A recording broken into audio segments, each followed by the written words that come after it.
جب بھی صبح کا وقت ہو تو تمہارے ہر جو اعضاء ہے اس کو صدقہ کرنا چاہیے. سینگ سبحان اللہ is an act of charity, saying الحمدللہ is an act of charity, saying لا الہ الا اللہ is an act of charity, and saying اللہ اکبر is an act of charity. یہ بڑے پاورفل اذکار ہیں, یاد رکھیں. سبحان اللہ, الحمدللہ, لا الہ الا اللہ, اللہ اکبر. اس کو ہمارے معاشرے میں ظاہر ہے چوتھا کلمہ بھی کہتے ہیں. بہرحال تو یہ ایک حدیث میں بھی آتا ہے کہ یہ جو اذکار ہے نا, یہ دجال جب آئے گا تو اس کے دور میں مومن کی خوراک ہوگی. جب فیمن کا دور ہوگا تو یہ مومن کی خوراک ہے یہ ذکر. تو بہرحال یہ اللہ کے نبی نے کہا یہ سارے الفاظ چیریٹی ہیں. ہوپ ہی ایک ایسی چیز ہے نا جو انسان کو زندہ رکھتی ہے, ہوپ ہی ایک ایسی چیز ہے جو انسان کو ہیلدی رکھتی ہے. تو اللہ تعالیٰ ہوپ دلا رہا ہے. یہ اللہ کے الفاظ ہیں, یہ کسی انسان کے الفاظ نہیں ہیں کہ اللہ تجھے نہیں چھوڑ سکتا, نہ اللہ تجھ سے ہیٹڈ کرتا ہے. بس یہ اللہ کے کچھ طریقے ہوتے ہیں انسان کو ٹیسٹ کرنے کے لیے, انسان کو کچھ سکھانے کے لیے.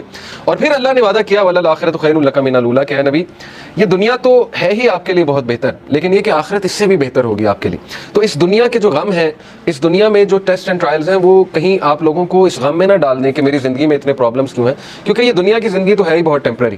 اصل میں آخرت کی زندگی ہے, وہاں پہ آپ کا ریوارڈ جمع ہو رہا ہے. اور پتہ نہیں اللہ کے نبی کو تو اللہ نے کتنا دینا ہے. دیکھیں انا اعطیناک کل کوثر, جب یہ صورت نازل ہوئی تھی تو اللہ کے نبی بہت خوش تھے, اور صحابہ نے خوشی کی وجہ پوچھی تو اللہ کے نبی صلی اللہ علیہ وسلم نے کہا کہ اللہ تعالیٰ نے مجھے آج بہت بڑی خوشخبری سنائی کہ اللہ نے مجھے الکوثر دینا, اور اس سے میں اپنے امتیوں کو پانی بھی پلاؤں گا. تو یہ بہت بڑا سٹیٹس ہے, اور مقام محمود آپ کی سوچ ہے وہ کتنا بڑا سٹیٹس ہے اللہ کے ہاں, کہ نبی صلی اللہ علیہ وسلم جو ہے وہ کتنا قریب ہوں گے اللہ تعالیٰ کے جنت الفردوس میں.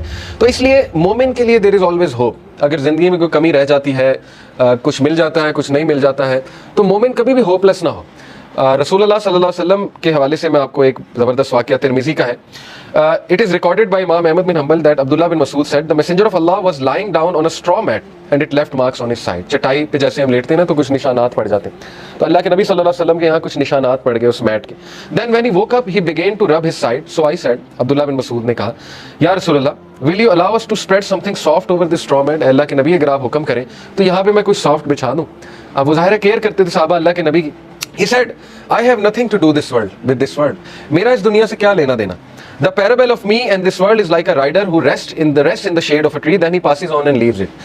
میری مثال ایسے ہے کہ جیسے ایک رائڈر کی مثال ہوتی ہے کہ جو چل رہا ہوتا ہے اور کچھ دیر کے لیے اس نے ریسٹ کرنا ہوتا ہے کسی شیڈ کے نیچے, ٹری کے نیچے, تو وہ بس ریسٹ کرتا ہے اور اس کے بعد اپنی جرنی پہ چلتا ہے. یعنی اس لیول کی فلسفی, اس لیول کا توکل, اس لیول کا یقین, اس لیول کا ایمان. تو زندگی اصل میں گزرتی ہے ایمان سے, توکل سے. یہ بلڈ کرنا چاہیے بچوں کا. اگر آپ نے کچھ بلڈ کرنا ہی ہے اپنا تو سب سے زیادہ ٹائم اس پہ لگائے, حق الیقین. اللہ کہتے ہیں نا کہ مومنین جو, اللہ نے کیا خاص بات بتائی مومنین کی سورہ البقرہ میں, الذین یؤمنون بالغیب ویقیمون الصلاۃ ومما رزقناہم ينفقون والذین یؤمنون بما انزل الیک وما انزل من قبل وبالآخرۃ هم یوقنون. ایک تو غیب پر ایمان, دوسرا یہ کہ آخرت پر یقین, اتنا یقین کہ ان کے ایکشنز بتاتے ہیں. ٹھیک ہے نا, مومنین جو ہیں ان کی نظر آخرت پر ہوتی. اللہ کے نبی صلی اللہ علیہ وسلم کی نظر جو ہے وہ آخرت پر تھی. تو انہوں نے کہا کہ میرا کیا لینا دینا اس دنیا سے, جو مل گیا مل گیا, اور جو نہ ملا اس پہ بھی الحمدللہ. تو یہ بہت بڑا لیسن ہے, یاد رکھیں کہ مومن کا جو دن گزرنا چاہیے نا, وہ جو مائنڈ سیٹ ہونا چاہیے ہمارا, وہ آخرہ اورینٹڈ ہونا چاہیے. اس پہ بہت میں بار بار فوکس کرتا ہوں. اس لیے اگر آپ نے کچھ پڑھنا ہی ہے نا تو کچھ ایسا پڑھیں جس سے آپ کا یقین بلڈ ہو. ٹھیک ہے نا, یقین کیسے بلڈ ہوتا ہے, صحابہ کی سٹوریز پڑھ کے یقین بلڈ ہوتا ہے, اللہ کے ناموں کے, اللہ کے ایٹریبیوٹس پڑھ کے یقین بلڈ ہوتا ہے, قرآنک سٹوریز پڑھ کے, انبیاء کی سٹوریز پڑھ کے کہ ان کو کتنا یقین تھا اللہ میں, کتنی مثالیں دیکھیں اللہ نے دی. کئی لوگ یہ سوچتے ہیں کہ شاید ہم میٹر ہی نہیں کرتے. یقین کریں مجھے کئی لوگوں کے الفاظ یاد ہیں کہ وہ جب بھی ہم ان سے بات کر رہے ہوتے ہیں, کوئی غمگین انسان آتا ہے تو وہ ایسے الفاظ کہتے ہیں کہ شاید ہم اللہ کے لیے میٹر ہی نہیں کرتے.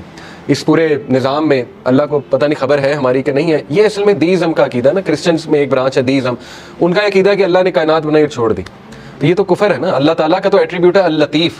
ابھی میں آپ کو اللطیف انشاءاللہ بتاتا ہوں کہ اللطیف ہوتا کون ہے. بہرحال اللہ تعالیٰ تو اپنے لوگوں کے بارے میں اتنا باخبر ہے, اور اتنا پریسیجن کے ساتھ اللہ نے ایک ایک چیز کی ہے کہ آپ سوچ نہیں سکتے. کرنا ہی ہے اپنا تو سب سے زیادہ ٹائم اس پہ لگائے, حق الیقین.